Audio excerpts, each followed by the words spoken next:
Setelah teman-teman tahu kondisi kesetimbangan itu seperti apa, dan setiap reaksi kesetimbangan pasti ditandai dengan tanda panahnya itu bolak-balik. Artinya reaksinya reversible. Nah, dari sini kita bisa tuliskan sebenarnya kondisi kesetimbangan itu bisa kita nyatakan dengan nilai konstanta kesetimbangan. Kita bisa nyatakan kondisi kesetimbangan dengan nilai konstanta kesetimbangan, salah satunya konstanta kesetimbangan Kc. Jadi definisi dari Kc, konstanta kesetimbangan, C kecil menyatakan konsentrasi. Persamaan Kc untuk setiap reaksi kesetimbangan itu dinyatakan dengan konsentrasi produk di pangkat koefisiennya. Konsentrasi produknya dikalikan di atas, lalu dibagi dengan konsentrasi reaktan dipangkatkan koefisien masing-masing. Konsentrasi reaktan dikalikan di bawah. Nah, konsentrasi reaktan ini yang kita gunakan dalam konsentrasi molaritas. Molaritas itu kan sama dengan mol per volume. Jadi nilai konsentrasi setiap senyawa di persamaan Kc itu harus dalam molaritas, yaitu mol dibagi volume larutan. Dan konsentrasi setiap senyawa yang kita masukkan ke dalam persamaan Kc ini harus konsentrasi senyawa ketika reaksinya sudah mencapai kondisi kesetimbangan, bukan konsentrasi di awal. Jadi maksudnya gimana? Contohnya yang tadi, kurva yang tadi yang menunjukkan jumlah mol, anggaplah volume larutannya itu 1 liter. Berarti setiap nilai mol di sini ketika kita bagi dengan volume 1, nilai molnya jadi molaritas. Nah, konsentrasi yang kita masukkan ke persamaan Kc harus konsentrasi saat mol setiap senyawa ini mencapai kondisi kesetimbangan, yaitu konsentrasi di akhir sini. Saat konsentrasinya itu tidak berubah lagi, bukan konsentrasi di awal atau konsentrasi di tengah saat konsentrasinya masih berubah. Nah, itu bukan, tapi konsentrasi saat di akhir, saat mencapai kesetimbangan. Nah, itu definisi dari persamaan Kc.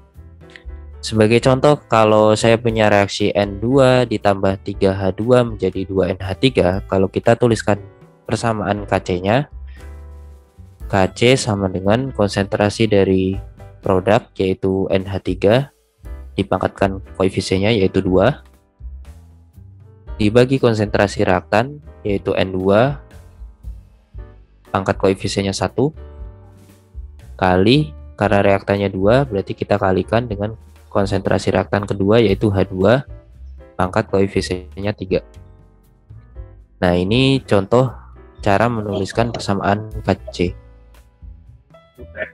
Lalu kalau kita misalkan nilai Kc, misalkan saja sudah dihitung nih nilai Kc reaksi ini nilainya 100 misalkan. Nah, ternyata sifat dari konstanta kesetimbangan Kc di dalam reaksi kesetimbangan, ketika reaksinya itu kita modifikasi atau kita ubah, jadi misalkan reaksinya kita kali,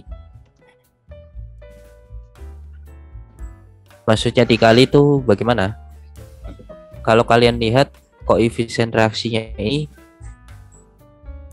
berubah ya, N2 dari 1 koefisiennya jadi 2, H2 dari 3 jadi 6, NH3 dari 2 jadi 4. Nah, misalkan reaksi kesetimbangan koefisiennya saya kali 2, maka yang terjadi terhadap nilai konstanta kesetimbangannya, konstanta kesetimbangan reaksi yang baru setelah koefisiennya saya kali 2 Persamaannya jadi Kc sama dengan konsentrasi NH3 pangkat 4 karena koefisiennya sekarang 4, N2-nya pangkat 2, H2-nya pangkat 6. Nah, persamaan konsentrat kesetimbangan Kc barunya seperti ini. Nah, kalau teman-teman lihat di sini itu persamaan Kc-nya itu mirip dengan persamaan Kc reaksi kesetimbangan yang sebelumnya. Bedanya adalah Kc yang baru ini itu sebenarnya sama dengan Kc yang sebelumnya dipangkatkan 2. Ketika Kc sebelumnya dipangkatkan 2, maka pangkat NH3-nya jadi pangkat 4. Karena pangkat itu kalau dipangkatkan lagi, pangkatnya dikali. Jadi 2 dikali 2 jadi 4, yang bawah 1 dikali 2 jadi 2, 3 dikali 2 jadi 6. Berarti Kc yang baru ini sebenarnya nilainya sama dengan Kc sebelumnya dipangkatkan 2. Jadi 100 dipangkat 2. Jadinya 10.000. Nah, berarti dari sini, dari contoh modifikasi yang pertama ini, ketika suatu reaksi kesetimbangan kita kali koefisiennya, misalkan di sini dikali 2, maka nilai Kc kesetimbangan hasil reaksi kesetimbangan hasil modifikasinya setelah dikali 2 koefisiennya, Kc-nya jadi dipangkat. Kalau dikalinya dengan 2, maka Kc-nya dipangkat 2. Sehingga nanti kalau dikalinya dengan 3 gimana? Harusnya mengikuti pola ini. Ketika reaksi dikali 3 koefisiennya, maka Kc reaksi kesetimbangan yang baru pangkat 3 dari Kc yang lama. Kc yang lama dipangkatkan 3. Sehingga kesimpulannya, jika suatu reaksi kesetimbangan dikali, maka nilai Kc-nya kita pangkatkan. Kalau dikali 2 berarti dipangkat 2, dikali 3 dipangkat 3. Dikali 4 dipangkat 4 dan seterusnya. Nah, itu modifikasi yang terjadi ketika reaksinya dikali. Modifikasi yang pertama, jenis modifikasi pertama. Berikutnya kalau reaksi dibagi. Apa yang terjadi ketika reaksinya aku bagi?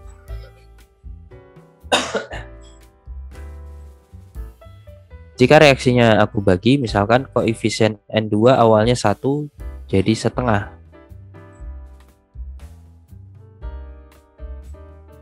Jadi dibagi 2. Koefisiennya dibagi 2 semua. Koefisien H2 dari 3 jadi 3/2.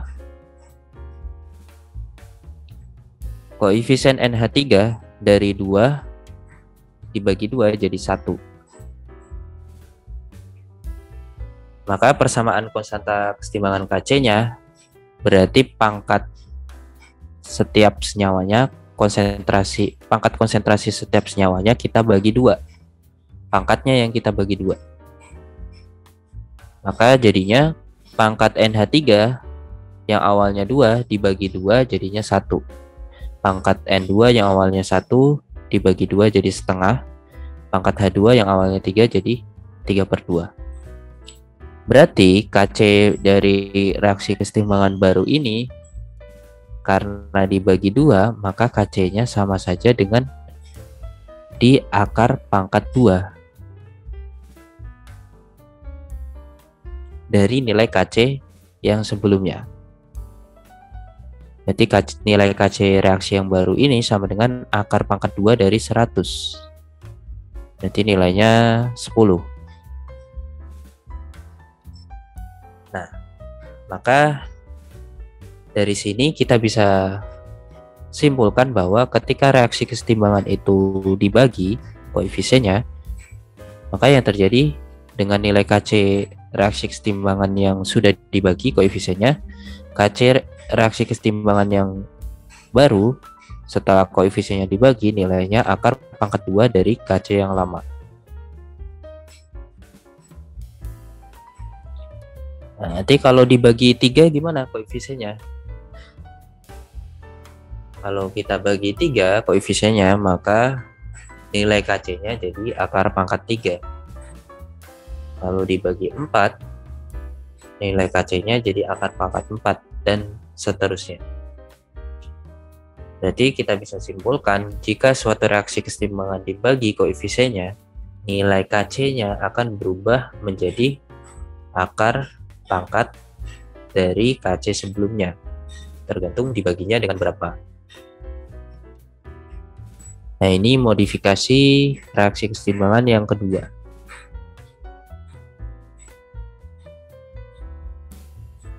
Dan yang terakhir, jika reaksinya dibalik.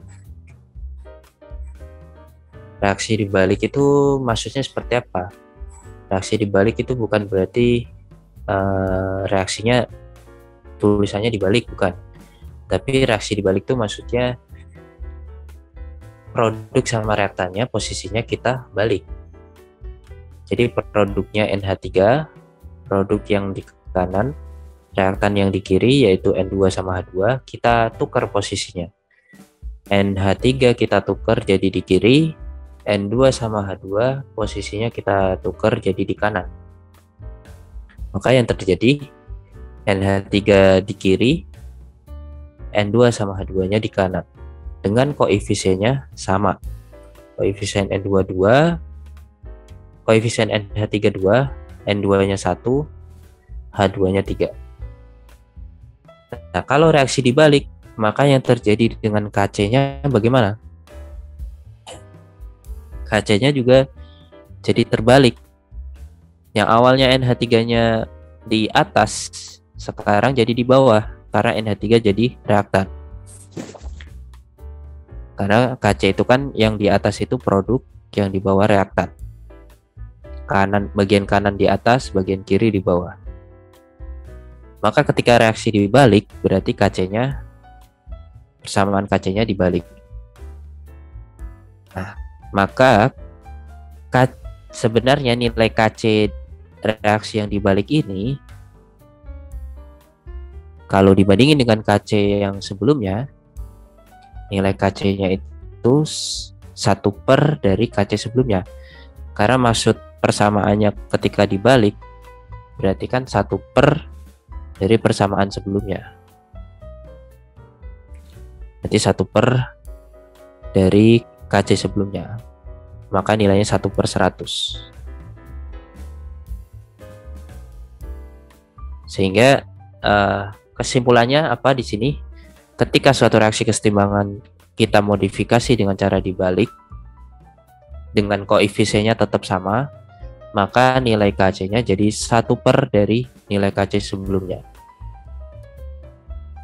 Nah, jadi seperti itu. Jadi KC-nya 1 per 100. Sehingga nilainya nanti jadi 0,01. Nah, ini 3 modifikasi yang bisa terjadi terhadap reaksi kesetimbangan dan efeknya terhadap nilai KC. Maka bisa kita simpulin ada 3 modifikasi. Yang pertama, ketika reaksi dikali, yang terjadi nanti KC-nya jadi dipangkatkan. Yang kedua, ketika reaksi dibagi, KC-nya diakarkan. Yang ketiga, ketika reaksi dibalik, KC-nya jadi 1 per dari KC sebelumnya. Nah, itu yang terjadi pada nilai KC.